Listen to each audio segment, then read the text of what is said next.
विद्युत धारा से हमें देखना था। तो विद्युत धारा क्या होती है?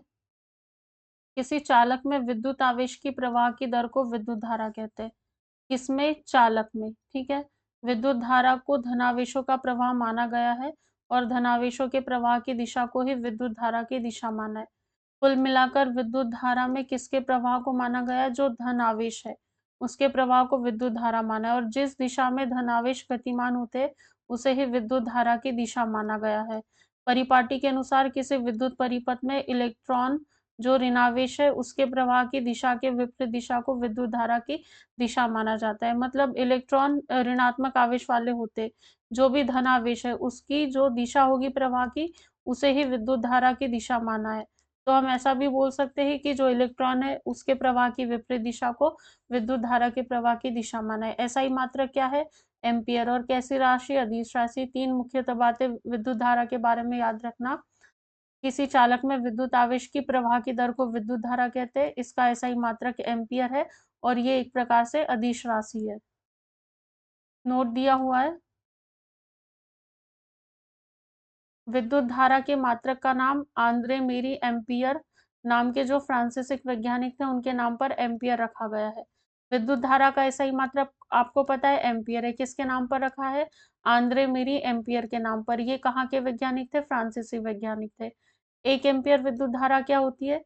यदि किसी चालक तार में 1 एम्पियर विद्युत धारा प्रवाहित हो रही है तो इसका अर्थ यह है कि उस तार में प्रति सेकंड 6.25 इंटू 10⁻18 इलेक्ट्रॉन एक सिरे से प्रविष्ट होते और इतने ही इलेक्ट्रॉन दूसरे सिरे से बाहर निकल जाते। इलेक्ट्रॉन के एक सिरे से प्रविष्ट होने और दूसरे सिरे से बाहर निकलने की बात की गई है। तो कितने इलेक्ट्रॉन प्रविष्ट होते हैं? 6.25 इंटू 10⁻18 मीटर। कितने समय में? प्रति सेकंड में। ठीक है, प्रति सेकंड आपको याद रखना है। एक सिरे से इतने इलेक्ट्रॉन इंसर्ट होते और दूसरे सिरे से इतने ही इलेक्ट्रॉन निकल जाते। 6.25 इंटू 10⁻18 मीटर। किसी चालक में आवेश के प्रवाह के लिए गुरुत्व बल की कोई भूमिका नहीं होती। कोई भी चालक है उसमें यदि आवेश का प्रवाह कराना हो तो गुरुत्व बल की कोई भूमिका नहीं है। इलेक्ट्रॉन केवल तभी गति करते हैं जब चालक के अनुदिश विद्युत दाब में कोई अंतर होता है, जिसे क्या कहते हैं? जिसे विभवांतर कहते हैं। विभव में यह अंतर एक या एक से अधिक विद्युत सेलों से बनी बैटरी द्वारा उत्पन्न किया जाता है। किसी सेल के अंदर होने वाली जो रासायनिक अभिक्रिया सेल के टर्मिनलों के बीच विभवांतर उत्पन्न कर देता है। ऐसा उस समय भी होता है जब सेल से कोई विद्युत धारा नहीं ली जाती। जब सेल को किसी चालक परिपथ से संयोजित करते हैं तो विभवांतर उस चालक के आवेशों में गति ला देता है और विद्युत धारा उत्पन्न हो जाती। किसी विद्युत परिपथ में विद्युत धारा बनाए रखने के लिए सेल अपनी संचित रासायनिक ऊर्जा खर्च करता है। सेल में किस तरह की ऊर्जा होती है? रासायनिक ऊर्जा होती है। धारा घनत्व की बात करें तो क्या है? इकाई अनुप्रस्थ काट के क्षेत्रफल वाले चालक तार में प्रवाहित धारा को धारा घनत्व कहते हैं। किससे प्रदर्शित करते हैं? जे से। जे बराबर एल अपॉन ए, जहां सॉरी आई अपॉन ए। आई क्या है? चालक तार में प्रवाहित धारा है और ए क्या है? चालक के अनुप्रस्थ काट का क्षेत्रफल है। धारा घनत्व का मात्रक क्या है? एम्पियर मीटर स्क्वायर है। कैसी राशि है? सदिश राशि। विमी सूत्र क्या होगा? m0 l-2 t0 a1 या फिर l-2 a1 है। प्रतिरोध रेसिस्टेंस 2 नंबर की परिभाषा पूछा जा सकता है या प्रीलिम्स में बोल देगा कि प्रतिशोध परिभाषित करता है और नीचे 4 विकल्प में अलग अलग परिभाषा या स्टेटमेंट दिए रहेंगे। किसी चालक में विद्युत धारा के प्रवाहित होने पर चालक के जो परमाणु है और अन्य कारक है उनके द्वारा उत्पन्न किए गए व्यवधान को ही क्या कहते हैं? चालक का प्रतिरोध कहते हैं। इसका एसआई मात्रक क्या है? ओम है। नोट दिया है। मानव शरीर शुष्क के विद्युत प्रतिरोध के परिमाण की कोटि 10⁶ ओम होती है। इसके बाद में ओम का नियम दिया हुआ है। किसी चालक की भौतिक अवस्था जैसे ताप आदि में कोई परिवर्तन न हो तो चालक की सिरों पर लगाया गया विभवांतर उसमें प्रवाहित धारा के अनुक्रमानुपाती होता है। किसको स्थिर रखने की बात बोली? ताप। ताप स्थिर रहेगा। ऐसी स्थिति में चालक के सिरों पर यदि कोई विभवांतर चालक के सिरों पर लगाया गया जो विभवांतर रहता है उसमें जो प्रवाहित धारा है उसके अनुक्रमानुपाती होता है। यदि हम मान लेते हैं कि कोई चालक है उसके दो बिंदुओं के बीच कितना विभवांतर लगाते हैं? V वोल्ट का विभवांतर लगाते हैं तो उसमें प्रवाहित धारा कितनी है? I एम्पियर है। तो ओम के नियमानुसार क्या होगा? V प्रोपोर्शनल टू I, मतलब V R I। यहाँ I is equal to V upon R। R क्या है? एक नियतांक है जिसे क्या कहते हैं? चालक का प्रतिरोध कहते हैं। अर्धचालक ओम के नियम का पालन नहीं करता। बहुत अच्छा प्रश्न है। सीधे सीधे जो फैक्चुअल होते हैं, फैक्चुअल क्वेश्चंस ऐसे ही बनते हैं। वो बोल देंगे कि निम्न में से कौन सा पदार्थ है जो ओम के नियम का पालन नहीं करता है। वहां चालक दिया रहेगा, अर्धचालक दिया रहेगा, अन्य कुछ टर्मिनोलॉजी दे देंगे दो और। तो जो अर्धचालक है वो ओम के नियम का पालन नहीं करता है। किसी प्रतिरोध से प्रवाहित होने वाली विद्युत धारा उसके प्रतिरोध के व्युत्क्रमानुपाती होती। यदि प्रतिरोध दुगुना कर दिया जाए तो विद्युत धारा कैसी रह जाएगी? आधी। इन्होंने बोला है कोई प्रतिरोध है कि उससे प्रवाहित होने वाली जो विद्युत धारा है उसके प्रतिरोध के व्युत्क्रमानुपाती होती है। स्रोत की वोल्टता में बिना कोई परिवर्तन के परिपथ के विद्युत धारा को नियंत्रित करने के लिए उपयोग किए जाने वाले अवयव को परवर्ती प्रतिरोध कहते हैं। किसी विद्युत परिपथ में परिपथ के प्रतिरोध को परिवर्तित करने के लिए प्राय एक युक्ति का उपयोग किया जाता है जिसे धारा नियंत्रक कहते हैं। किसी चालक का प्रतिरोध निम्न बातों पर निर्भर करता है। ये प्रश्न थोड़ा सा ट्रिकी जब पूछ ले तब बन सकता है प्रतिरोध से संबंधित कि किसी चालक का प्रतिरोध है वो किन किन बातों पर निर्भर करेगा। चालक की प्रकृति पर, मतलब चालक का प्रतिरोध उसके पदार्थ की प्रकृति पर निर्भर करेगा। चांदी क्या है? विद्युत धारा का सबसे अच्छा चालक है, यानी उसका प्रतिरोध सबसे कम है। जिसका जो बहुत अच्छा चालक रहेगा उसका प्रतिरोध उतना ही कम रहेगा। एक बहुत अच्छा एग्जाम्पल है, विद्युत धारा का सबसे प्रबल चालक कौन सा है? तो चांदी है। चालक के ताप पर यदि ताप बढ़ा दे तो उसका प्रतिरोध बढ़ता है, लेकिन ताप बढ़ने पर अर्धचालकों का जो प्रतिरोध है वो घटता है।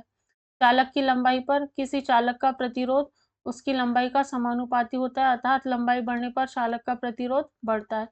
उसके बाद चालक के अनुप्रस्थ काट के क्षेत्रफल पर किसी चालक का प्रतिरोध उसके अनुप्रस्थ काट के क्षेत्रफल का व्युत्क्रमानुपाती होता है, अर्थात मोटाई बढ़ने पर चालक का जो प्रतिरोध है घटता है। नोट दिया हुआ है, अगर किसी चालक तार की लंबाई को x गुना कर दिया जाए तो प्रतिरोध x गुना हो जाएगा, और अगर खींचकर x गुना कर दिया जाए तो प्रतिरोध x स्क्वायर हो जाएगा। फिजिक्स की भाषा है, जो 11th-12th में फिजिक्स पढ़े होंगे उनको बहुत अच्छे से समझ में आ रहा होगा, लेकिन परीक्षा की दृष्टि से जो बिंदु हमारे काम के, जैसे एम्पियर है, विद्युत धारा, उसको किस में मापते हैं, उसका संकेत क्या है, क्या डेफिनेशन होती है, यदि किसी का कोई विमीय सूत्र है, या फिर जो अर्धचालक है उसमें विद्युत धारा प्रवाहित नहीं होती, ये सारी बातें इतना हम याद कर ले तो हमारा काम हो जाएगा। ओमीय प्रतिरोध, जो चालक ओम के नियम का पालन करते हैं उनके प्रतिरोध को ओमीय प्रतिरोध कहेंगे। फिर एग्जाम्पल याद रखना है, मैग्नीज का तार, ये इस तरह से प्रश्न बन जाए तो इतना याद रखेंगे हमारा काम चल जाएगा। अनोमीय प्रतिरोध, जो चालक ओम के नियम का पालन नहीं करेंगे उन प्रतिरोध को अनोमीय प्रतिरोध, सिंपल सी डेफिनेशन है, बस एग्जाम्पल याद रखना है, जैसे डायोड बल्ब का प्रतिरोध और ट्रायोड बल्ब का प्रतिरोध। तो डायोड और ट्रायोड ये कौन से अनोमीय प्रतिरोध के एग्जाम्पल है। फिर उसके बाद विशिष्ट प्रतिरोध की बात करते हैं, तो किसी चालक का प्रतिरोध उसकी लंबाई के अनुक्रमानुपाती और उसके अनुप्रस्थ काट के क्षेत्रफल के व्युत्क्रमानुपाती होता है, अर्थात यदि चालक की लंबाई l और उसके अनुप्रस्थ काट का क्षेत्रफल a है तो r proportional to l upon a, मतलब r is equal to p upon a। यहाँ p जो है इसका सिंबल मुझे अभी पता नहीं है, एक नियतांक है जिसे चालक का विशिष्ट प्रतिरोध कहते हैं। इसका मान चालक पदार्थ की प्रकृति और उसके ताप पर निर्भर करता है। उसके बाद यदि किसी चालक का विशिष्ट प्रतिरोध चालक पदार्थ से बने एकांक लंबाई एवं एकांक अनुप्रस्थ काट के क्षेत्रफल वाले तार के बराबर होता है तो विशिष्ट प्रतिरोध का एसआई मात्रक ओम मीटर होता है। सबसे कम विशिष्ट प्रतिरोध चांदी का होता है। चांदी क्या है? बहुत सबसे अधिक चालक है, इसीलिए उस सबसे कम विशिष्ट प्रतिरोध चांदी का होता है और सबसे कम प्रतिरोध भी चांदी का ही होता है। चालकता, कंडक्टेंस की बात करें तो किसी चालक के प्रतिरोध के व्युत्क्रम को चालक की चालकता कहते हैं। इसे किससे सूचित करते हैं? जी से सूचित करते हैं। इसका एसआई इकाई क्या है? प्रति ओम है, जिसे क्या कहते हैं? मूहो भी कहते हैं। एसआई जो इकाई है सीमेन भी होती है।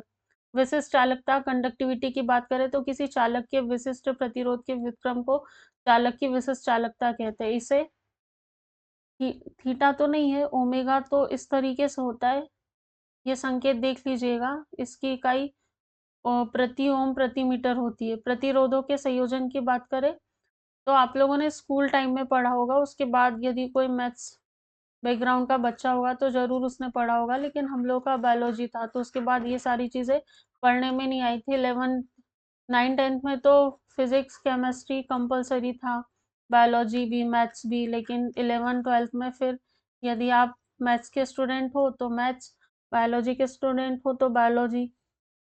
चलिए देखते हैं। प्रतिरोधों का संयोजन है 2 प्रकार से होता है, एक तो श्रेणी क्रम में होता है, दूसरा समानांतर क्रम में।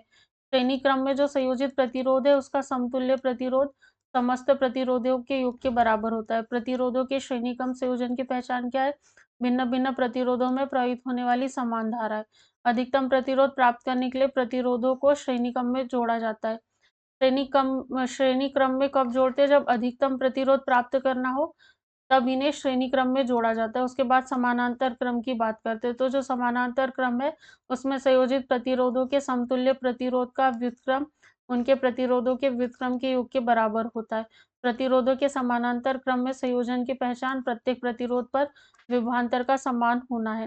न्यूनतम प्रतिरोध प्राप्त करना हो तो समानांतर संयोजन का यूज करेंगे और अधिकतम प्रतिरोध प्राप्त करना हो तो श्रेणी क्रम संयोजन। दोनों संयोजन क्या होते हैं, इसमें मूलभूत अंतर क्या है, ये आपको पता होना चाहिए। जैसे अधिकतम प्रतिरोध आपको प्राप्त करना है तो श्रेणी क्रम संयोजन, कम प्रतिरोध प्राप्त करना है तो समानांतर संयोजन। ये मूलभूत अंतर इसमें हो गया। नोट दिया है ओम मीटर विद्युत प्रतिरोध को मापता है, ठीक है। विद्युत प्रतिरोध को यदि मापना हो तो किससे मापेंगे? ओम मीटर से मापेंगे। जो फ्लोरोसेंट लैंप है, उसमें चौक का प्रयोग प्रतिरोधकता को कम करने के लिए किया जाता है। विद्युत शक्ति क्या है? Electric power. विद्युत परिपथ में ऊर्जा के क्षय होने की दर को क्या कहते हैं? शक्ति। सही मात्रक क्या है? वाट।